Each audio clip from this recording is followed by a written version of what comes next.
پاک چین اقتصادی راہداری، بہت عرصے سے یہ اصطلاح اور یہ جملہ لوگ سن رہے ہیں، اور الفاظ تو سب کو سمجھ میں آتے ہیں، لیکن یہ دل میں سب کے سوالات پیدا ہوتے ہیں کہ یہ معاملہ آخر ہے کیا، اور چین یہ کیوں کرنا چاہ رہا ہے، اور پاکستان کو اس کے اندر سے کیا کیا مفادات ملنے کی امید ہے۔ تو مختلف خبریں تو اخباروں میں آرٹیکلز بھی آتے رہتے ہیں، لیکن ایک بریف تمام جو بھی معلومات اس حوالے سے ہے وہ اگر کسی ایک جگہ جمع ہو کے لوگوں کو مل جائے تو یہ بہت اچھی بات ہے، اور ہماری خواہش یہی ہے کہ یہ اس حوالے سے ایک بریف معلومات ہم لوگوں تک پہنچا دیں۔ یہ جو پاک چین اقتصادی راہداری ہے، یہ اگر اس کی ہم روٹس کی تلاش میں جائیں کہ یہ نظریہ اور یہ راستے کی خواہش یہ کتنی پرانی ہے، تو یہ قبل مسیح کے زمانے سے ہی جو ہے یہ راستے موجود ہیں اور ان پر تجارت ہوتی رہی۔ شاہراہ ریشم کا آپ نے نام سنا ہوگا۔ یہ قبل مسیح 200-300 سال قبل مسیح سے اس کے جو ہے آثار ملتے ہیں کہ ہان خاندان کی جو حکومت ہوا کرتی تھی چین میں، اس زمانے میں ان کے چین کی جتنی بھی مصنوعات تھیں، جس میں سب سے نمایاں ریشم کی مصنوعات ہوتی تھی، تو وہ چین کا جو شمالی علاقہ ہے، اپر پورشن جو ہے، وہاں سے ان چیزوں کی تجارت ہوتی تھی یورپ کی طرف، اور وہ راستے کئی ہوتے تھے جو سیدھے جا کے ترکی سے گزرتے ہوئے بحیرہ روم، جسے میڈیٹرینین سی کہتے ہیں، وہاں تک وہ راستے جایا کرتے تھے، اور چونکہ ان راستوں پہ جتنے بھی کاروان جاتے تھے ان میں مال تجارت میں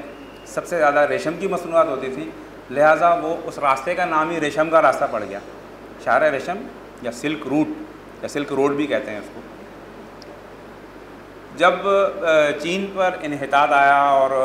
چین جو ہے وہ افیم کے نشے میں ڈوب گیا اور انگریزوں کی اور مختلف عالمی طاقتوں کا اعلیٰ ہو گیا،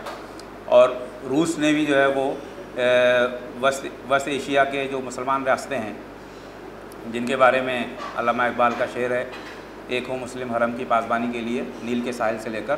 تابہ خاک کاشغر، تو نیل جو ہے وہ گرتا ہے بحیرہ روم میں، اور کاشغر جو ہے وہ سنکیانگ کا شہر ہے جو پاکستان کے سے نکل کے جب چین میں داخل ہو تو سب سے پہلا شہر وہ پڑتا ہے۔ یہ سارے کا سارا علاقہ یہ مسلم ریاستیں تھیں، اور ان پہ جو ہے وہ ریشم کے قافلے وہ سفر کیا کرتے تھے۔ جب وہ روس کے قبضے میں چلا گیا تو یہ راستہ بند ہو گیا، پھر چین بھی انحطاط میں چلا گیا۔ جب چین آزاد ہوا تو چین کے تو وہم و گمان میں بھی نہیں تھا کہ مستقبل میں وہ ایک معاشی طاقت کے طور پہ دوبارہ دنیا میں اس کا مقام ہوگا۔ جب سب سے پہلے پاکستان نے چین کو تسلیم کیا، اور اس کے بعد پاکستان اور چین کے درمیان آنے کا جو واحد زمینی راستہ تھا وہ تھا گلگت کے راستے۔ کاشغر سے سطح مرتفع معمیر کے جو پہاڑ ہیں ان میں سے ہوتا ہوا ایک راستہ ہنزا اور گلگت تک آتا ہے، اور وہ راستہ وہاں تک تو ٹھیک تھا، لیکن اس سے آگے جو ہے انتہائی مخدوش تھا، اور عام طور پہ لوگ اپنی ضروریات زندگی پاکستانی علاقے میں رہنے والے لوگ وہ چین سے لایا کرتے تھے۔ جیسے جو کوسٹل ہائی وے بننے سے پہلے گوادر میں سبزی اور کھانے پینے کی چیزیں بھی ایران سے آیا کرتی تھیں، سیم یہی حالت وہاں تھی، اور راستہ جو تھا واحد چین کے پاس پاکستان میں آنے کا، وہ پاکستان میں آنے سے زیادہ ہندوستان میں جانے کا راستہ آسان تھا، اس لیے کہ جو کارگل والا راستہ ہے جس پہ دیوسائی پلین بھی ہے موجود، وہ راستہ سیدھا سری نگر کی طرف جاتا ہے۔ جس وقت مجاہدین نے سری نگر سے آ کے اور گلگت اور بلتستان کو آزاد کروایا کشمیر کے راستے سے، تو وہ پاکستان سے نہیں گئے، وہ ادھر سے ہی آئے تھے کارگل کے راستے۔ تو وہ چین کے پاس کوئی بھی راستہ نہیں تھا اس وقت کہ وہ یورپ کی طرف یا بحیرہ عرب کی طرف یا میڈیٹرینین سی بحیرہ روم کی طرف جائے، لہٰذا اس نے اس وقت خواب دیکھا 60s میں کہ وہ جو راستے جن کے اوپر چین کی تجارت ہوا کرتی تھی ریشم کی، ان کو دوبارہ روایت کیسے کیا جائے۔ لہٰذا اس نے ایک منصوبہ پیش کیا پاکستان کے ساتھ کہ گلگت اور ہنزا کو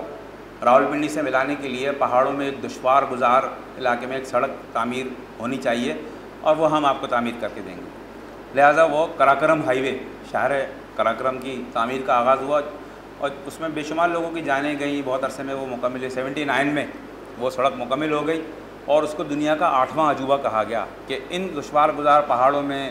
جہاں پہ ہزار میٹر نیچے دریا بہہ رہا، اوپر سے سڑک گزر رہی ہے، ان میں سڑک بننا ایک ناممکن کام تھا۔ جب وہ سڑک کا افتتاح ہو گیا تو جو حیثیت سنکیانگ کی ہنزا اور گلگت والوں کے لیے تھی، قریب وہی حیثیت اب سنکیانگ والوں کی پاکستان کی ہو گئی کہ جو حجاج سنکیانگ کے مسلمان جو ہے وہ حج کرنے کے لیے جاتے تھے، ان کو وہاں پہ چین کے شہروں میں جا کے وہاں سے جانا پڑتا تھا، اب وہ راولپنڈی آنے لگے اور سارے چینی حجاج گلگت راستے وہ راولپنڈی آتے تھے، راولپنڈی سے جو ہے بائی ایئر وہ حج کر کے واپس آتے تھے۔ یہ روابط آگے بڑھے تو اسی میں چین نے پھر 90s میں ایک اضافہ یہ کیا کہ تاجکستان کی طرف جو جانے والی سڑک ہے، جس کے بیچ میں صرف افغانستان کی ایک پتلی سی پٹی ہے جسے واخان کوریڈور کہتے ہیں، اس طرف بھی راستے کا ایک امکان بنانے کے لیے وادی غزر دریا گلگت کے اوپر 2 پل انہوں نے بنائے، ایک اشکومن ویلی اور ایک یاسین ویلی کی طرف جاتا ہے۔ بہت جدید اسٹیٹ آف دی آرٹ پل بن گئے ہیں، سڑک بن گئی ہے، لیکن وہ راستہ جب بھی بنے گا۔ ابھی پچھلے دنوں سراج الحق بھائی نے ایک مطالبہ بھی پیش کیا گورنمنٹ کے پاس کہ تاجکستان سے جو ہے وہ راستوں کو اگر ریوائو کیا جائے اور وہاں سے راستے کھلے جائیں تو اس سے سوات اور دیر اور مالاکنڈ ان علاقوں کو بھی بہت ترقی ہوگی۔ تو یہ بھی وہ چین نے ہی اس کو وہ شروع کیا ہے۔ جب یہ شاہراہ قراقرم بن گئی تو اب اگلا خواب یہ دیکھا جانے لگا کہ جو اصل سلک روٹ جو تھا، شاہراہ ریشم جو تھی، اس کو دوبارہ زندہ کیا جا سکتا ہے یا نہیں۔ اس دوران روس کے بھی ٹکڑے ٹکڑے ہو گئے اور ساری ریاستیں آزاد ہو گئے اور ایک امکان پیدا ہو گیا کہ اب جو ہے وہ چونکہ بڑی سپر طاقت اب وہاں نہیں ہے تو اس راستے سے جایا جا سکتا ہے۔ تو اس میں سب سے آسان جو روٹ نظر آیا چین کو وہ نظر آیا پاکستان سے گزر کے بحر عرب تک جانے کا، اور اس کو آسان اس لیے کہا جا رہا ہے کہ اس وقت جو چین کی پوری تجارت ہے جو خاص طور پہ گلف کی طرف جو جاتی ہے، 12,000 کلومیٹر کا فاصلہ پانی کے جہاز اس کے طے کرتے ہیں، سارا سامان تجارت بھی ان جہازوں سے جاتا ہے، اور پوری جو ان کی آئل جو ان کو چاہیے اپنی انڈسٹری چلانے کے لیے وہ بھی گلف سے ہی 12,000 کلومیٹر سفر کر کے وہاں پہنچتا ہے، جبکہ ایکچوئل جو راستہ زمینی ہے جو پاکستان سے گزر کے گلف تک آتا ہے وہ 4,500 کلومیٹر ہے۔ کاشغر سے 3,000 کلومیٹر ہے اور چین کا جو مرکزی انڈسٹریل ایریا ہے وہاں سے 4,500 کلومیٹر کا فاصلہ ہے۔ اس کی ممکنات جیسے ہی نظر آئیں تو چین نے اسی اشرے میں یہ منصوبہ پیش کیا پاکستانی حکام کے ساتھ کہ یہاں سے ایک ایسا کوریڈور بنایا جائے۔ کوریڈور آپ کو پتہ ہے ایسے کہتے ہیں، اس کے ایک ایسی گلی جس کے ادھر بھی کمرے ہوں ادھر بھی کمرے ہوں، وہ کوریڈور کہلاتی ہے۔ تو انہوں نے کہا کہ ایک ایسا راستہ ہمیں یہاں سے مل جائے کہ ہم زمینی راستے سے نہ صرف سامان تجارت کو گوادر تک پہنچا سکیں بلکہ آئل جو ہم لے کر آتے ہیں سمندری راستے سے وہ ہم یہاں سے نہ صرف آئل ٹینکرز کے راستے اس کو لایا جا سکتا ہے بلکہ سڑک بن جائے گی تو پائپ لائن بچھانا بھی آسان ہو جائے گا، اور اس کے اندر جو ہے وہ ان کو بہت زیادہ یعنی صرف آئل کی ہی امپورٹ میں جو ہے وہ ان کو بلین آف ڈالرز کے اندر جو ہے وہ بچت ہونے کا امکان ہے۔ یہ ایک مطلب ایک تھوڑی سی تھی۔ اب یہ جو راستے ہیں یہ مارکو پولو کا نام آپ نے سنا ہے، ابن بطوطہ کا، ہیون سانگ کا، فاہیان کا، ان سب کے آپ نے نام سنے ہیں۔ یہ انہی راستوں سے گزر کے چین گئے تھے اور وہی راستوں کو دوبارہ ریوائو کرنے کی بات ہوئی۔ اب جو منصوبہ پیش کیا گیا ہے کہ 3 سالوں کے اندر اندر اس کوریڈور کو مکمل کیا جائے گا، تو یہ صرف سڑک نہیں ہے بلکہ یہ ایک سمجھ لیں کہ اقتصادی پیکیج ہے پورا، جس کے اندر سڑک ہے اور اسپیشلی جو کہ پاکستان میں پاور کرائسس ہے، بجلی کے مسائل ہیں، ان کو بھی ایڈریس کیا گیا ہے، اور نئے ایئرپورٹس اور نئی سمندری پورٹس ان کے بھی منصوبہ رکھا گیا ہے۔ تو اس حوالے سے آج ہمارے پاس انجینئر سعید مختار، انجینئر حافظ فرقان اور انجینئر اعجاز احمد، انہوں نے ان کو 3 مختلف موضوعات میں تقسیم کیا ہے اور وہ آپ کے سامنے آئیں گے، وہ پیش کریں گے۔ تو جو سب سے اہم اس کے اندر ہے وہ یہ ہے کہ گوادر اور کاشغر کو جس راستے سے یا جن راستوں سے ملانے کی بات ہو رہی ہے، جس کی بنیاد پہ